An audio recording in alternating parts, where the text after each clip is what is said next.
It might be useful just to have self-introductions. Is everybody okay with that? Okay, so I'm Joe McGahan. I work for Summers Engineering, and I've been working on the Grassland Bypass Project since 94, 95, which seems like a long time. So anyway. David Corey with the Camp 13 Drainage District. Jeff Bryant, Fireball Canal Water District. Susan Hootkins, independent consultant, but was the project manager on the previous EIRs on the Grassland Bypass Project, working with Joe and the San Luis Delta Mendota Water Authority. Tom Hickler with US EPA, and following this for 20 years.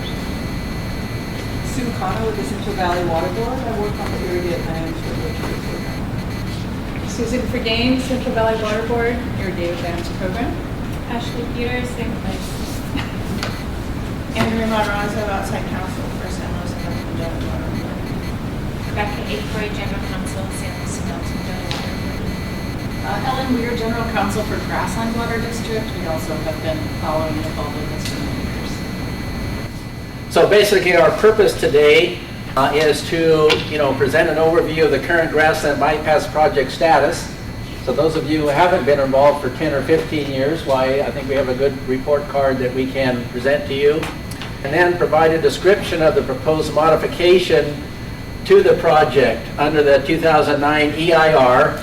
And we're in the process of transitioning to a long-term stormwater management plan. So we basically are just making modifications to the 2009 EIR for this project. It's not a new project. It's a modification of this existing 2009 EIR. Okay, most of you know where we're at, but the red area there, what we call the grassland drainage area, it's an area about 97,000 acres. To the north of it, the green are wetland areas. There's Grassland Water District, the state and federal refuges, and then as you go down the river, obviously the Merced River, Tuolumne come in, and you have Vernalis up here. So they're kind of a key geographic point is Vernalis, and down here on the southerly end is the Mendota Pool. So the San Joaquin River runs right to the east side of the grassland drainage area. A key water body is mud slough here, which I'll talk about a little bit, salt slough, etc. So a little larger map of the grassland drainage area. This map kind of shows the participants, which is Panoche Drainage District, Pacheco Water District, Charleston Drainage District, which is a part of San Luis Water District, Fireball Canal Water District, Jeff manages this district. Broadview Water District is also within the geographic area, but it's no longer irrigated. Its water supply has been moved to another area.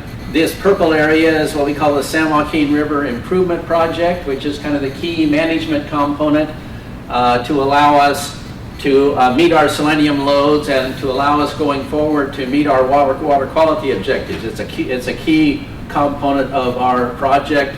These red dots are some monitoring locations, so you'll hear me talk about Site A, which is basically the inlet to the San Luis drain for the Grassland Bypass Project. So any discharges from the grassland drainage area goes through a 4-mile channel, ultimately goes into the San Luis drain then at Site A. So that's the inlet to the San Luis drain. Then it goes 26 miles to the north until the San Luis drain terminates, and there's a discharge then from the San Luis drain into Mud Slough North. And that's what we call Site D. So those are the kind of the two main monitoring sites that we're going to talk about here. Site D, just for reference, is a site that we need to meet water quality objectives going forward. The current Grassland Bypass Project has allowed performance goals at Site D up to December 31 of 2019. But come January 1 of 2020, water quality objectives must be met at Site D. Okay, current status of the project. So since 2014, during the irrigation season, drainage from the grassland drainage area has been managed without discharge into the San Luis drain. That's a key issue, and the water quality data I'll show reflect that. The SJ RIP, or the San Joaquin River Improvement Project, our drainage reuse area is the key management component. So we put the agricultural discharge from the drains from the grassland drainage area onto the SJ RIP and reuse, and it irrigates salt-tolerant crops. And then there is no discharge to the San Luis drain during the irrigation season. Storm-induced drainage, however, from irrigated lands cannot be fully managed at the RIP. The storm comes in the wintertime.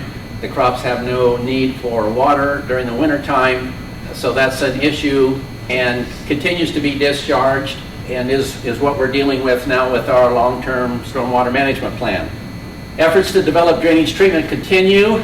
There's no continuously functioning system for drainage at the current time at full scale. The reclamation has a pilot plant out there, and the local folks have had pilot treatment plants. So there's a lot of technologies that are promising, but none has come to fruition as far as a full-scale plant. So it would be, there's water that could be beneficially used, and so those efforts are continuing. So, kind of what's happened with the Grassland Bypass Project since 1996 when basically the project started. So this is a graph on the left here. We show selenium discharge in pounds. So this is pounds of dry selenium, and then along the bottom here is the years. So we started in 1996 and it goes through 2019. Over the term of this time period, there's been actually 3 different use agreements, if you will, with Reclamation. Reclamation owns the San Luis drain, and so we have to have an agreement with them in order to discharge water through the San Luis drain. So the first one was in this 96 period, then there was one that was entered into in 2001, and then the current one was entered into in 2009, which is when the EIR was done for a time period. So you can, the main message is that the selenium load is decreased from 10,000 pounds to about 400 pounds last year. And so that's a good thing. I mean, that was the whole purpose, not the whole purpose, but it was certainly the major purpose of the project, was to reduce selenium load. A lot of things have happened over time. In approximately 2006, a TMML, total maximum monthly load allocation, was developed for meeting water quality objectives in the San Joaquin River. So you're familiar with TMDL, total maximum daily load. This program was developed in a monthly load basis, not on a daily load basis. And that TMML set pound limits in various year types. So the red here are wet years, the purple are above normal years, the brown are dry and below normal years, and these aqua colored are critical years. You can see they jump around a little bit. We've met those annual load numbers every year for this project. In fact, as far as annual load numbers, we've met it every year since 1998, over 20 years. The annual numbers have been met. Going on, then, the use agreement actually sets some lower numbers. The current use agreement, some historic low numbers, and in fact, in 2019 here, you can see that the numbers are very low. They're basically anticipated that we would have a management program like the reuse area that we have, and that we would limit our discharge to very low numbers. Those numbers are actually kind of 1 month's discharge during those time periods. And so we have met those in all year types. There's lots of nuances in the use agreement. There's credits, which I don't plan to get into, but I think the major message is, we have certainly met the goal of that was outlined in the 2009 EIS-EIR that was required in the use agreement, and are ready to move forward with the project. Salt, looking at salt, has also been a very good story. So this is for the same period of time. Salt discharge in tons of salt. So early on in the project, the discharge from the area is in the order of 200,000 ton of salt. 2018, it was on the order of 40,000 ton of salt. I pointed out on the map Vernalis. The annual average discharge of salt at Vernalis is about 2 million ton. And so this project by itself has reduced the salt going there of about 10, not quite 10%. So it's been a huge benefit, if you will, for the discharge of salt from this area also. I have some photos that kind of show the problem we have with stormwater. So again, this is the Grassland drainage area. So I was in the airplane kind of here looking back this direction. So the photos are taken of an area on the lower end of the Grassland drainage area right in here. And again, this is looking to the south and east. This is a main facility within the area known as the main canal. It's one of CCID's main delivery channels that goes from the Delta Mendota Canal, delivers water into the Mendota Pool in Mendota, and then water is delivered into the main canal, delivered back this way. So it's one of the main delivery arteries of fresh water, not only to agriculture, but also to the Grassland area. This picture that to the right here or to the south is agricultural land, so land that's irrigated.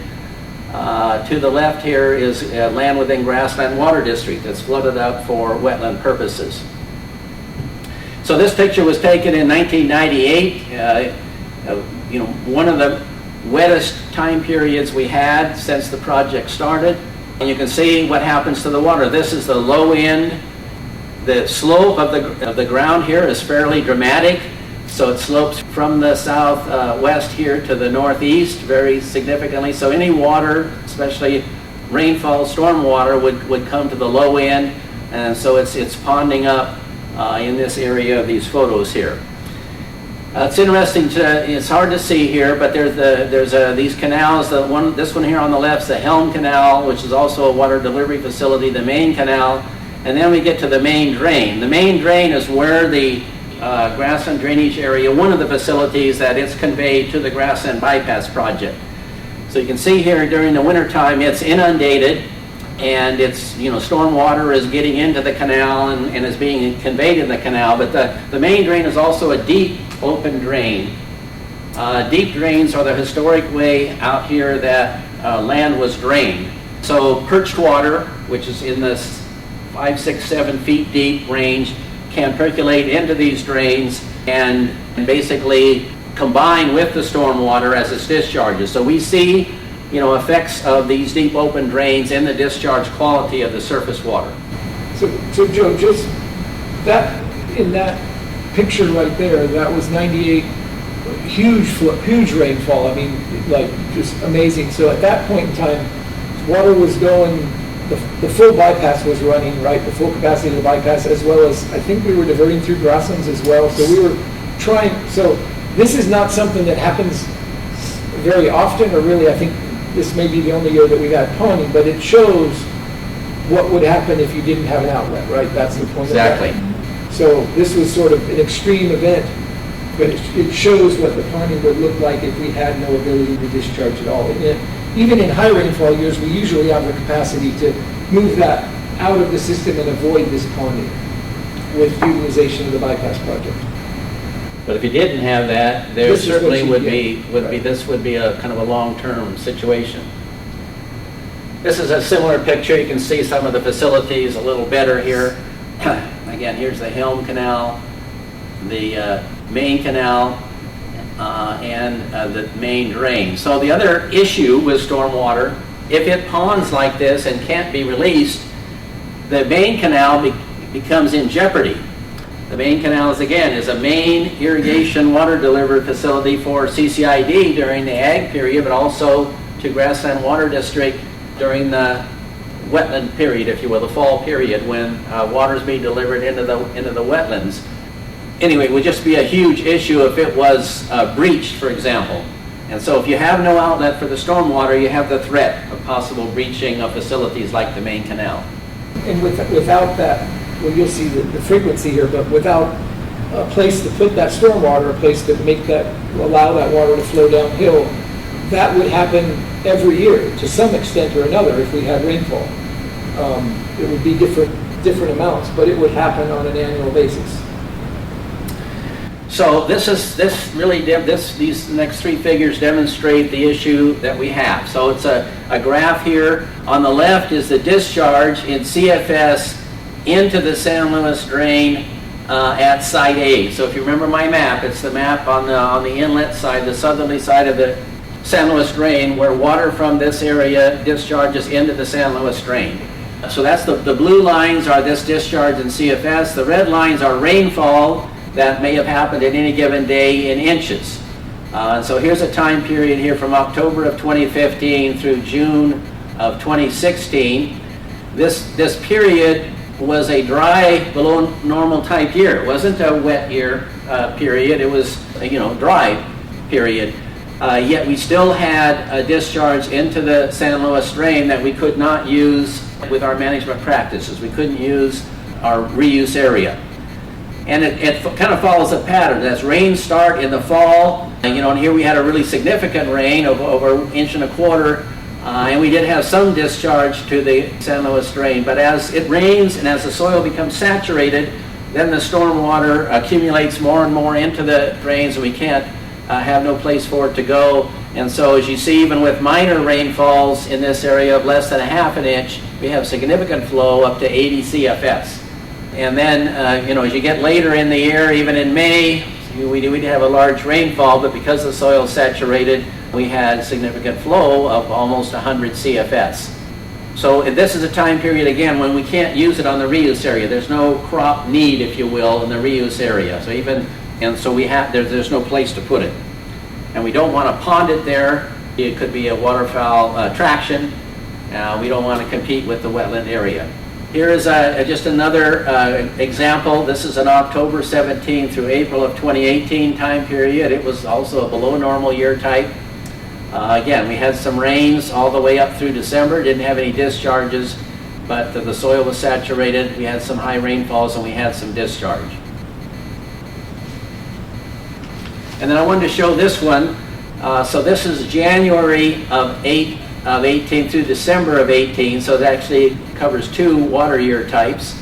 But you'll notice here from April to almost November, there's no discharge into the San Luis drain. So any discharge from the agricultural area was managed in the reuse area and did not go into the San Luis drain or downstream. We had rainfall and stormwater discharge in the springtime of 18, and then in the fall of 18 we had some, but there were no discharges here no discharges into the San Luis drain. We had drainage water, but it was managed on site. This is a main goal of the 2009 EIS-EIR, which has for the most part been accomplished. What are our objectives with our long-term stormwater management plan? Basically to eliminate, to the extent feasible, stormwater drainage discharge from irrigated lands within the grassland drainage area into wetland water supply conveyance channels. So I didn't really mention, I think Dave alluded to it, but in the 1996 to the current period, there have been 3 times when the flow going into the San Luis drain was more than the San Luis drain could handle. And it was discharged into the wetland water supply channels. Generally for short periods of time. The longest period of time was for 30 days. Some of the shortest one were the period of a few days. But water was discharged and caused all sorts of problems. Rick, you could allude to it sometime, but there's especially nowadays when they're doing a much better job managing all of that. It just is a real problem. So that's to start this whole project off, that was one of our main goals, is not to do that. The second one is to facilitate stormwater management from irrigated lands that maintains the viability of agriculture. So if you have no outlet for the stormwater, you're certainly going to impact agricultural land by ponding and preventing from being used for farming purposes. The third bullet there, I kind of mentioned, to keep stormwater drainage from breaking into irrigation water supply channels would be a huge impact. The fourth one, to avoid ponding that could impact the integrity of the water supply channels and also impact soil water quality. So we do have a program we're working out with Grassland Water District to drill monitoring wells to measure any groundwater movement from our reuse area into wetland areas. So we will have that as part of the project. The next bullet, to prevent any ponding of water that might be an attraction to waterfowl. And so we don't want to do that. We do have some small regulating ponds that we're going to, I'll talk about in a minute, but they would be operated to prevent that from happening. And finally, to prevent outlet for stormwater flow to the river, which has occurred historically because it slopes that way and must go that way, and even before the use agreement started, and also to protect integrity of wetlands and wildlife refuges. What are the components of the management plan? First of all, we need new permits. So the current agreement we have with the Bureau of Reclamation to use the San Luis Drain terminates in December of 2019, so we need a new agreement. We have waste discharge requirements from the Central Valley Regional Board for discharge water into the drain, but into mud slough in the San Joaquin River. Those also kind of cut off in December of 2019. We need a modification of those WDRs, and then we need to cover CEQA and NEPA. As I mentioned, we're using the 2009 EIR as our base and doing some modification to that to cover CEQA. NEPA is in the hands of Reclamation. It's kind of going to be up to them. We've been meeting with them, keeping them up to speed on the project. There is sediment in the San Luis Drain, which has been deposited over the 20-plus years. The use agreement that we have with Reclamation require the grassland drainers to remove that sediment. We put it in. There was some sediment in there before we started the bypass project, so there would be some partnering with Reclamation. So we have completed about 2/3 of the sediment removal already. This was about 200,000 cubic yards in there. We've taken out about 120,000 cubic yards in the southerly 2/3 of the area. We don't need to remove the rest of it to continue to discharge the storm water at our current levels. And so our plan would be to remove that over the next 1 to 2 year period, the remainder of the sediment. Part of our planning is to increase the size of the San Joaquin River Improvement Project, so some acreage, and to improve some of the drainage management capabilities. The fourth one is to construct a small stormwater regulating basin. And what this would be used for would be to divert stormwater discharges before they go out the San Luis Drain. And the main purpose of this is a management tool to meet water quality objectives. As I mentioned, the stormwater, because it's conveyed in deep open drains, does have some selenium in it. We would need to time the use of this reservoir. And again, the purpose is basically to meet the water quality objectives, which must be met in January 1 of 2020. Another management tool is the remote sump shutoff system. So there's about 100 tile drainage sumps within the grassland drainage area. So every field that is drained has a sump at the low end of it, and there's perforated pipes that go up into the field and collect perch water, prevent it from getting into the root zone of the crop, drain it to the sump, then the water is pumped out of that sump into these deep open drains, either into the reuse area or historically out the Grassland Bypass Project. We have always managed the sumps to shut as many off as we can when there's storm water, so that it doesn't get mixed with the stormwater discharge. But because it's very wet out there and there are 100 some and some of them are remote, we can't do that. So our plan is to install a sump shutoff system that would automatically shut the sumps off. Again, one of the major goals is to meet water quality objectives, so not discharge selenium during a time when that would be a problem. We would continue compliance with an applicable biological opinion for the Grassland Bypass Project. Currently, there is one in effect, but it also terminates with the current project. So there need to be some updates. We're working with the Bureau of Reclamation, Fish and Wildlife to see what updates would be needed.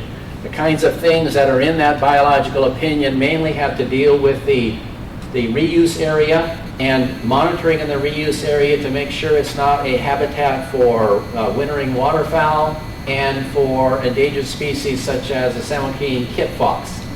So we do a lot of monitoring in the area for that purpose. And then, there's the existing management efforts on farm and within districts to continue. I think since '96, the management practices have, skyrocketed. It's mainly related to subsurface drip and efficient irrigation systems, which for the most part didn't exist in '96, but now how much of the area has, a good percentage has efficient irrigation systems.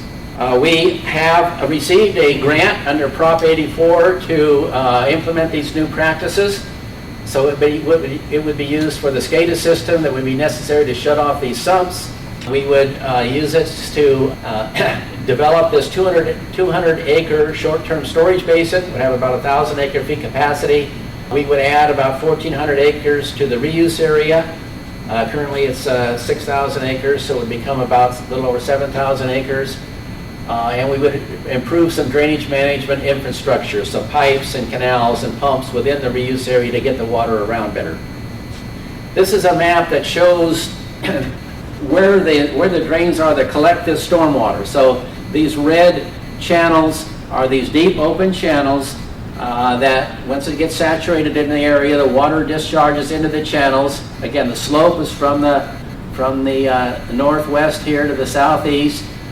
These channels flow that way, and it gathers the stormwater, and when we have it, we discharge it then through our Grassland Bypass channel, 4-mile earthen channel, and then it goes into the San Luis drain here at what we call our Site A, but basically the inlet to the San Luis drain. So the gathering point is fairly localized in this area, and again, all of these channels are old channels, deep open channels that also can collect perched drainage water. So when we do discharge the storm water, because it's gone through these channels, there is some mixture with perched water, so it has some selenium in the mixed water. This is just a map that kind of shows some of the infrastructure improvements, but the main purpose, the blue dots here are these subsurface drainage sumps. So again, they're all located in basically one field. They have these pipes that go into the field, and they collect the water and discharge it. So the SCADA system would be used to be able to shut these off as a management tool during stormwater activities. The reuse area is this area right in here, 6,000 acres. There'd be some expansion into here. Our proposed reservoir is in this location here. We tried to keep it as far away from the wetlands as we could. The wetlands start, I believe, I'm trying to get my bearing here. I think the wetlands start over in this area. So we're a mile or two away from where the wetlands start.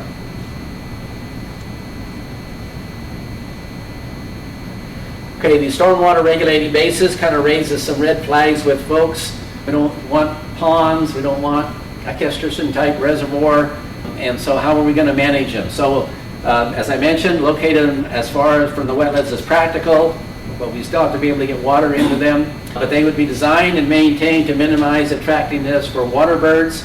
So you keep you clean and steep levee slopes, no grass or places for waterfowl that they might like. The water would be kept deep or empty. Again, these are short-term storage basins. They're not to hold water for a long period. They're just to take some storm water, and then that water would be taken out of the reservoirs as soon as there's a need for it in the reuse area. We would have aggressive hazing in this 6,000 acre. I have a little kind of graph that shows that, but the management out there has been to haze any kind of water birds that get into the reuse area because we do irrigate with water with relatively high selenium in it. And so we don't want birds nesting in it. And that was actually part of the 2009 AIR. We've implemented that, been very successful. The biological opinion also has the requirement to do that. And then the ponds would be, again, short-term drained as soon as reuse capacity allows, and they would be managed to avoid evapotranspiration. They would be used in the fall time, basically the stormwater time, October, November to March time period. There's not a lot of evapotranspiration in that time period. Evapotranspiration comes in the summertime. They wouldn't have any water in them in the summertime because we would be using all of that water on the reuse area, and we the same time there's evapotranspiration, there's evapotranspiration for the crops, and so we would be using them on our crops. This is just a graph that shows stilt and avocet nesting pairs on the San Joaquin River Improvement Project. So we have a monitoring program, as I mentioned. So we have someone, a biologist, that goes out there and finds nests, and if they are completed, that is, that the eggs are laid and they come to the point of maturity, he samples some of the eggs. You can't sample them all, there's restrictions. But early on in the 2006 period, we had 18 nesting pair. This was an issue. The folks from U.S. Fish and Wildlife Service and the Biological Opinion said, that's not good. We've got to improve it. That's what happened in 2009 then in the EIS-EIR. We said we would do hazing, and so you can see how it dropped. And we haven't had any nesting pairs from 2012 to 2017. We did have one nesting pair this year. And this is the kind of aggressive hazing that would be done on any ponds that might be in the area to keep the birds from nesting. Stilt and avocets are the most sensitive birds, I guess, of concern. There's a lot of other birds out there, of course, but these are the most sensitive ones. Okay, some really complicated charts here, but really important, very important. We're looking now at Site B. So again, Site A was where the water goes into the drain. It goes down the drain 26 miles to basically the terminus of the San Luis drain just before it discharges into Mud Slough. And again, Mud Slough is where we need to meet water quality objectives. The chart here shows, again, flow that goes out of the San Luis drain at Site B. So that's these turquoise graphs here. So this is a period from November of 17 through May of 18.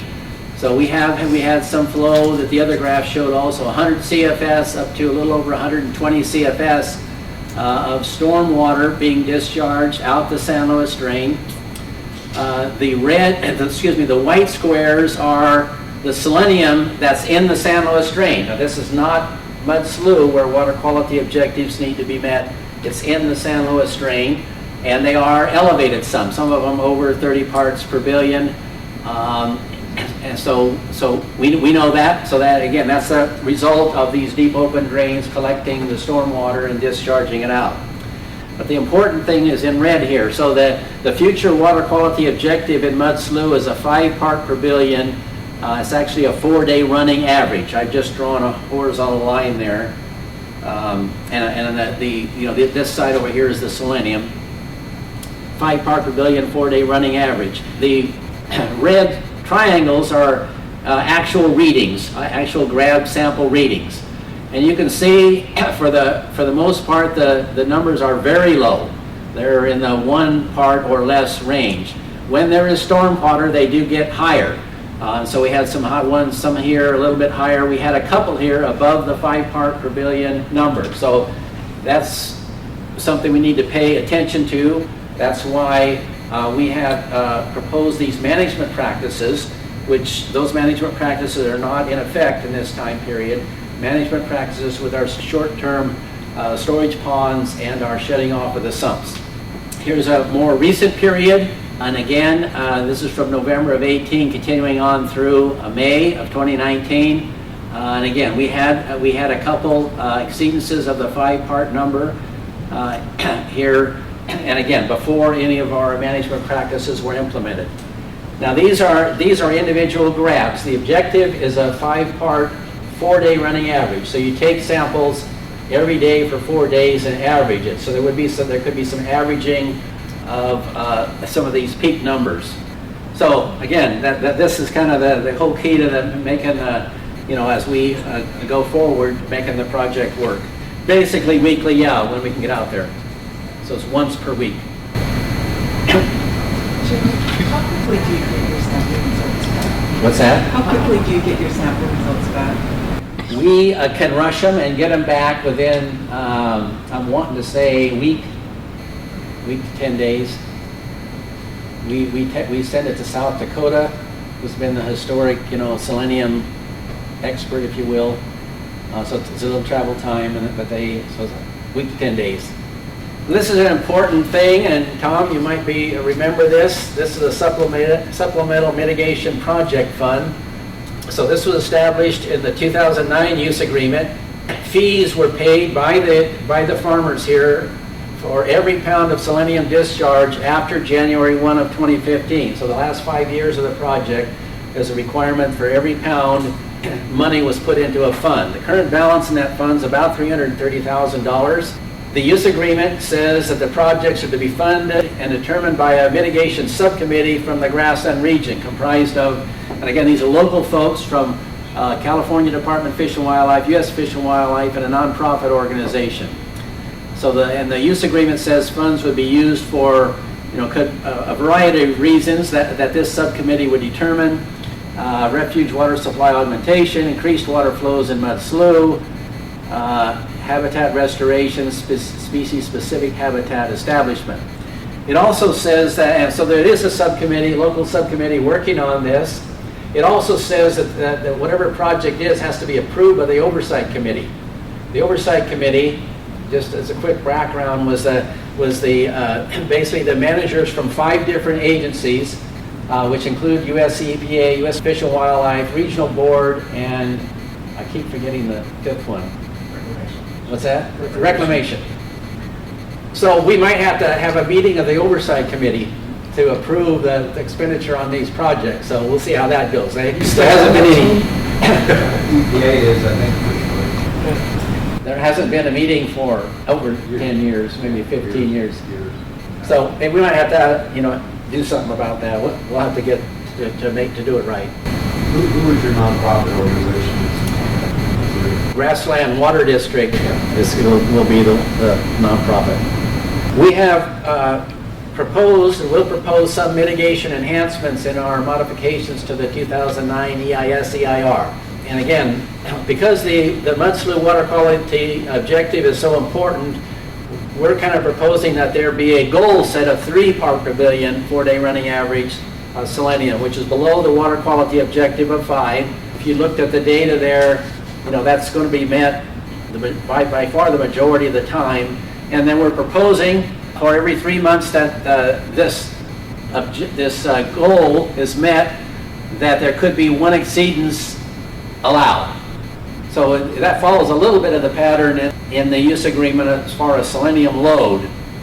This was suggested from some folks. We had a meeting, we had a stakeholder meeting we had. So we've kind of put it out there. Nobody has approved it yet. Certainly hasn't been incorporated in any of the permits, but likely will be incorporated in our modifications to our EIS/EIR. If the 5 part 4-day average is not met, I'm sure there'll be things we need to do. And so what we're proposing is to propose management practice such as analyze our operational data, develop adaptive management approach to implement additional corrective actions. This adaptive management thing is kind of a term that's used in the irrigated lands program, so something that could be feasible. The other thing is to organize the mitigation subcommittees. I think we've done that. So they're working on some ideas on how to use this money that will be available to the project. So what do we need in these permits? So we need a use agreement. Reclamation owns the San Luis drain, so we need a use agreement for that. The current use agreement expires at the end of 2019. New agreement is needed. Our hydrologic analysis shows that implementation of the elements in our long-term stormwater plan will result in meeting these selenium water quality objectives. That's a key part of any of these new things we need. Because mud slough selenium objectives will be applicable during the term of the extended use agreement, and it's expected that they'll be met, mud slough related mitigation requirements in the 2009 use agreement are not required. So the 2009 use agreement has mitigation such as we provide some water supply into the wetland areas to offset a time when mud slough has water in it above the objective. Those will not be required because we're meeting selenium water quality objectives. New use agreement, because we're meeting objectives again, will not contain specific load limits different than the TMDL limits in the Basin plan. Obviously, the TMDL, which is a TMML, and the Basin plan, those would all be in effect. and would continue to be a fact, but there would not be any additional use agreements, or at least we're proposing that in the use agreement. And again, because we're meeting water quality objectives, and I think our history shows that, we've done a good job with that and plan to continue. Waste discharge requirements. So the Grassland Bypass is covered by an order which expires at the end of 2019. So revised waste discharges requirements will be needed, and they'll be needed to be adopted by the regional board. Our thinking is that the primary enforcement mechanism for the project now will be the waste discharge requirements. The current project has assigns to the oversight committee significant enforcement responsibilities. Again, there hasn't been any need for that because they haven't met for 10 or 15 years. We're thinking that the waste discharge requirements will be the enforcement mechanism going forward. So just a couple things on that point. The oversight committee hasn't met because there's been no need to, because we've met the terms of the use agreement. So I think it's important to point that out. It's not that they just aren't meeting, and they should. There's just nothing for them to do because we're meeting the obligation in the use agreement. I think the change in structure of enforcement from the original use agreement being the enforcement mechanism to the WDRs makes a lot of sense because of the change, basically because we've accomplished the goals of what all the economic incentives in the use agreement were set up to do, to induce us to go to zero agricultural induced drainage to the San Joaquin River. Now it does go to the rip area, but reducing those loads and those original road graphs that Joe showed you, we've been incredibly successful. Though that incentive doesn't make sense for stormwater flows, because with stormwater, when you look at like slide 10, that ponding that takes place if we don't have an outlet, that's what we want to avoid from an environmental perspective. We don't want to have that ponding. And so the primary enforcement mechanisms of the use agreement don't make sense in a storm-induced type atmosphere. It would, so I think it makes sense. People have differing opinions of that. I'd like to hear them if that's, we just talk that through. But I think that's the reason for focusing on the WDRs as the enforcement mechanism. Also, when the use agreement was first started back in the mid-90s, there was no irrigated lands program. There really wasn't a full-blown sort of staff to deal with the irrigated lands program issues. Now we have quite a large staff and quite capable staff to deal with these issues. So I think those two reasons are why it makes sense to put these into the WDRs rather than use the use agreement as the enforcement mechanism.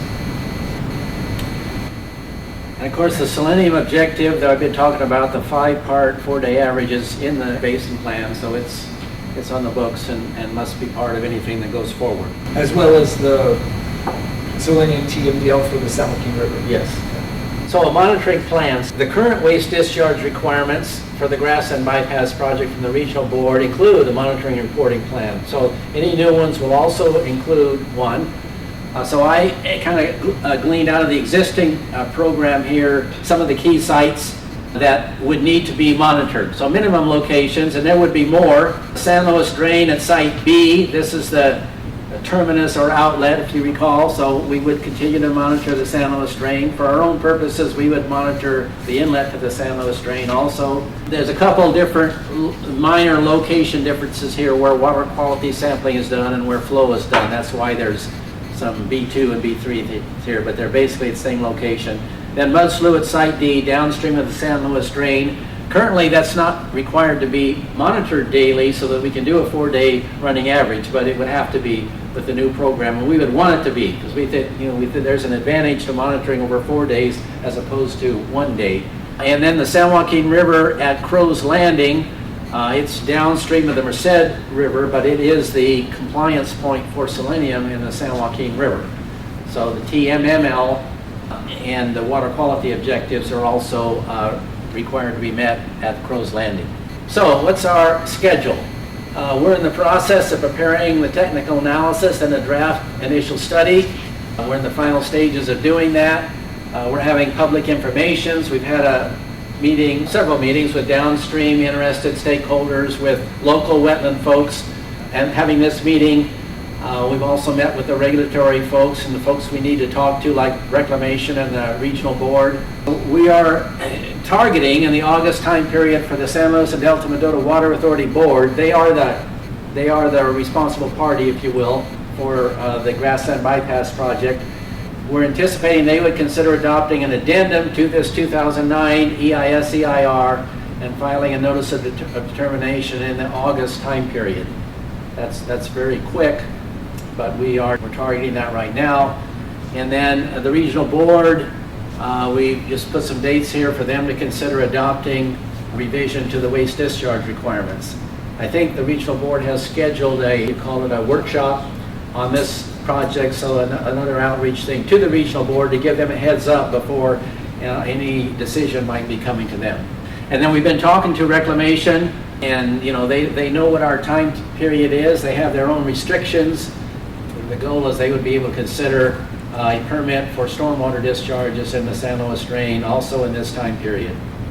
Obviously, the goal is to complete it so we can continue to discharge stormwater after December 31 of 2019. There are some aggressive things that need to happen in here, and we understand that. So a lot of folks have been asking me, where's all the reports that have been done since 1996? They say, well, give them to me all in one nice, neat spot so I can just see them, click on them and see them all. Well, that's not how it is.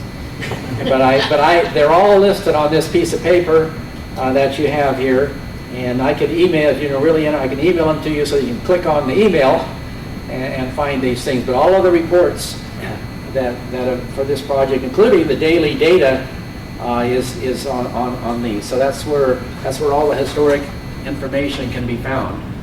We put those up on the Grassland Water District's website as well, so that is how it is. Yeah, even some of them even got on Summers Engineering website, because I just didn't have a place to stick them, so in here somewhere, right in here, so I have them on some of them on our website.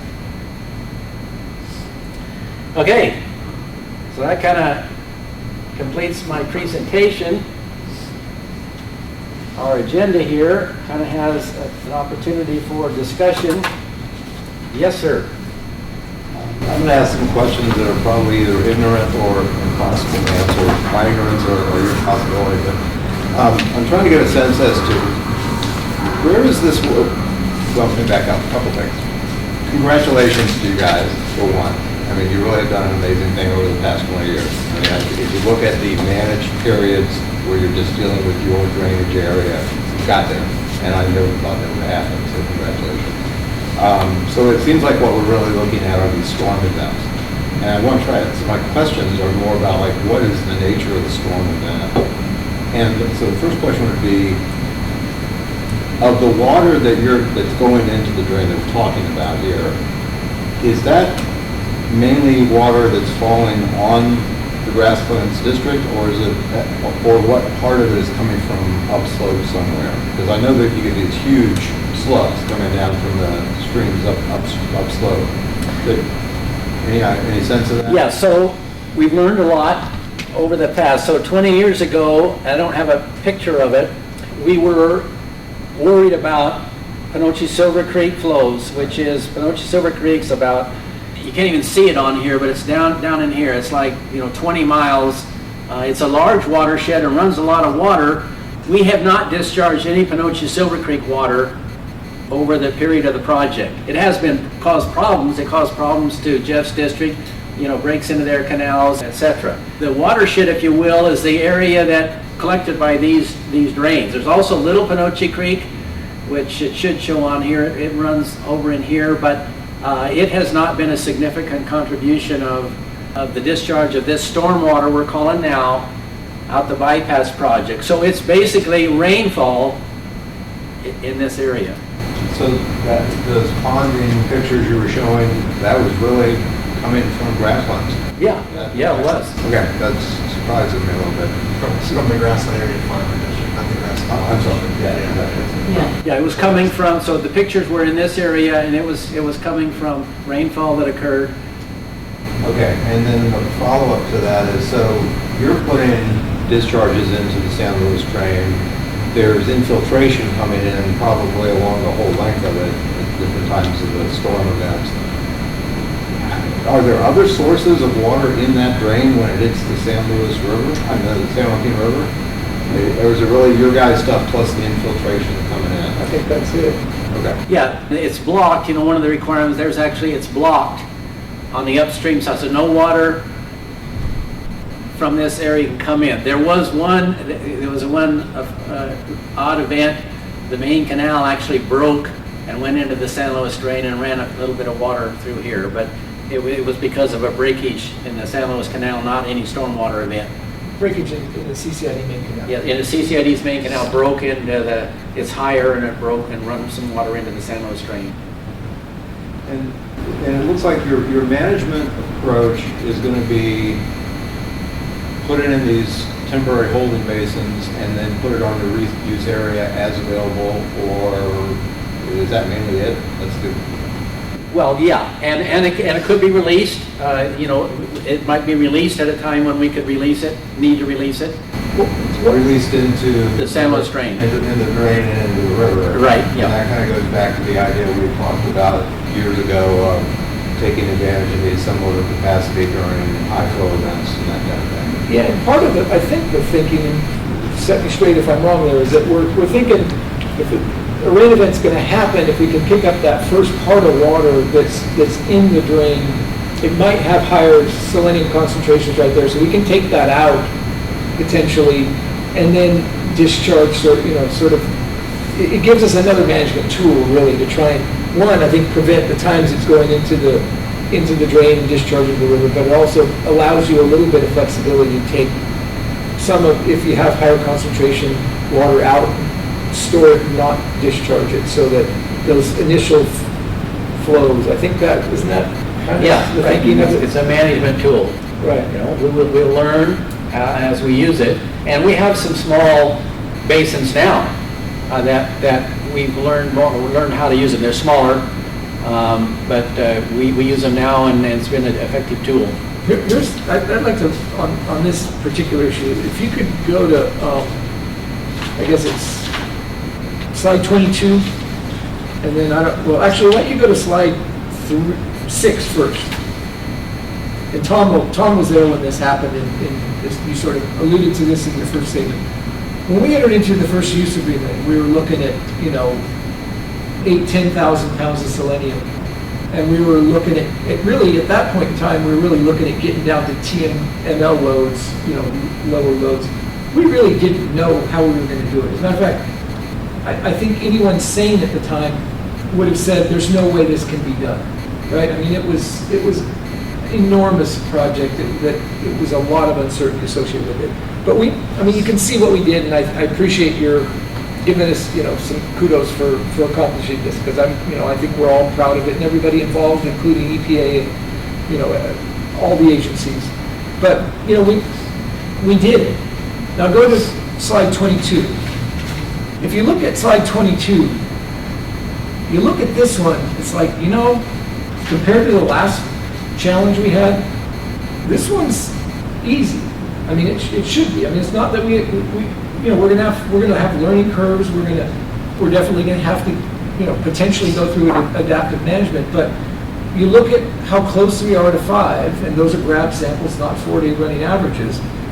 We're most of the time below that objective, and with a little bit of knowledge and more management capabilities, and us learning how to do this a little bit better, we feel like we can meet, the 3 number, and certainly meet the 5. And this is, to me, a much easier task than the one we just, worked on. So I think, can we tell you right now with certainty that we will always meet the objective? No. I think we will, and I think if we don't, we're going to have to answer the regional board when we don't. And we'll have to implement measures to do that. So, but I feel, look at this, I feel very confident that with our existing practices, we can meet it. And this doesn't include shutting up all the sumps with the remote devices. So I think that one alone is going to reduce selenium during the storm events significantly. So that's, I think what makes me feel like this might be, I don't know if easy is the right answer, but very doable. Can you walk through why the sump, shutting off the sumps helps? Is that because it prevents the water from going down and then picking up emotionally? Exactly. So there'd be less hot water going in at that time? Exactly. Okay, got it. And so, That segregation, I think, is critical. yeah, Right? so you're just keeping it in, keeping it where it is. So the, when it rains, when it gets that wet out there, actually getting from here to the other side of the road is a lot harder than you might have actually think. I mean, if you're, it's the kind of thing that practically getting a vehicle out to shut off sumps is almost impossible. I mean, you're looking at four-wheel drives with chains on both, all four tires, and you just, so being able to do it remotely makes it much simpler, much more likely that we can shut those sumps off, reduce the selenium concentrations in whatever water is going out to the river. So, and this, these are, I think in the later years, we've shut off some of the sumps, Yes. the ones that are easier to get to, but not all of them. So I think we can perform better with just that SCADA system, significantly better than what we've shown here. That's why I feel like pretty confident that we'll be able to meet those numbers. Now, flows are, it's nature, right? So you never know how the water's going to flow and what's going on, so we're going to learn. But of the 100 sumps, how many are you currently able to shut down? It would be 20, So that Or 20 and be able to shut off an additional 80 sumps. Yeah. Right. And this data is kind of not all that representative. It's sampling daily, so you may have met that. Right. We might have on a 40 running average, we might have, because that's a grab sound. Daily sampling, so I think, those Yeah. two kind of in conjunction builds confidence. Yeah. But I also think that with our track record and sort of, I hope the credibility that we've built up is that if for some reason we don't meet it, we can figure out something else to do that last step to meet it. This one, so that's where, and the alternative, there's not really a better alternative, right? These storm flows are coming downhill, whether we're farming or not. Having someone manage it and deal with it is significantly better from an environmental perspective than not having that management, because, or prohibiting the use of the San Luis drain, we're going to end up with those ponding situations on an annual basis. Just upslope from those wetland areas, you're going to have water that's going to pond there, and it's going to evapotranspire. You're going to do exactly what we don't want to do. I'm trying to anticipate questions on here yet. So, Yeah. you guys go on this project? We have, yeah. So we've been working closely with these folks. When there's a storm event, we're all on the phone, on email, making sure that they are in fact using those temporary basins. Another element outside of the water quality benefit, that is 200-acre temporary holding benefit, holding those will provide is taking off the peaks, right? So there's only the permitted allowance of 150 CFS discharging into the San Luis drain. If we get a serious, intense storm, we run up against the potential that discharge is coming into our water supply channels. So the ability to route water into those basins actually minimizes the potential of the discharge into our So we just wanted to, you're comfortable that you can actually operate your cooling basins in a way that very water Yeah, absolutely. Because they need to be done on a very short-term basis, and their hazing out there, is I think another critical element that's going to need to continue. When there is water out there has to be 24/7 hazing on that pond, and then as soon as the incentive capacity can accommodate for the blending and staying within those objectives, another critical component. These folks are currently, looking out, at the 2-week rain forecast, and looks like we've got a system coming. Let's start shutting down the sumps we can access now. And so they've really come a long way in terms of managing that. And it's very clearly states that in the data. So we're excited. The stormwater is one of those things that storms are becoming less frequent but more intense. So, you know, we need to stay on. We need an entity, a healthy entity up there to manage this stuff. So it minimizes those impacts. When water is discharged into us, we've got to shut down all of our deliveries, all of our conversions to habitat. Right? We've got over 500, and we don't have SCADA. So that's, you know, we're encroaching that maximum flow. We've got to shut everything down, route that hot water through us as quickly as possible, and then backfill it and flush. We've got objectives that are actually more stringent than SLU. We've got a 2-part per building for saline our routing channels and habitat. So you know, we've got to get it back to the point where it's acceptable. I'll just say one more thing and then I'll be quiet. I don't think EPA has a regulatory role in this. We kind of didn't have one before. We kind of were brought in because I think it's the group of stakeholders thought it was useful to have us at the table. There was probably less of a sense that the regional board would step up. I think the dynamic on all that has changed. I think with the irrigated range program moving forward as it has, I'm not sure that we will be even at the table on this, but I'm fascinated. I would like to get a copy of PowerPoint when I get down to the people that the program are aware of it and so it can be helpful when we can. And I don't think we'll be involved unless the Ninth Circuit throws us all a curveball. Because if we end up having to come on one of these MBS programs, which is a possibility. What was that? I couldn't hear. Well, the Grassland Bypass, the Bureau and the Grassland Bypass Project are in the Ninth Circuit right now over this. Right. It is the discharge into the drain something that needs to be permitted under the MBS program. And I don't know where that's going to go, period. We will see. I don't think it's a killer if it does. I think we try to integrate whatever that permit is to whatever the board's doing already with the board. But other than that, I see us basically as trying to help. And if, you know, we'd be happy to, if others have questions, comments, better ideas, whatever, you know, we'll certainly be willing to talk with you guys. I'm amazed.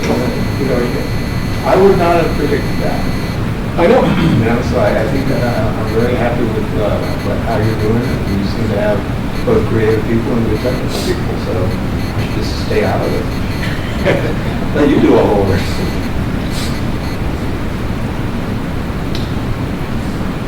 Any other comments? Our next steps are to, you know, finish our initial study and our addendum, if that's the way we decide to go. Continue to work with Reclamation. We have a meeting with them next week, I think. Going to see where they're at. To continue to work with the regional board on the new waste discharge requirements. So to try to keep it moving as aggressively as we can so we can meet this deadline.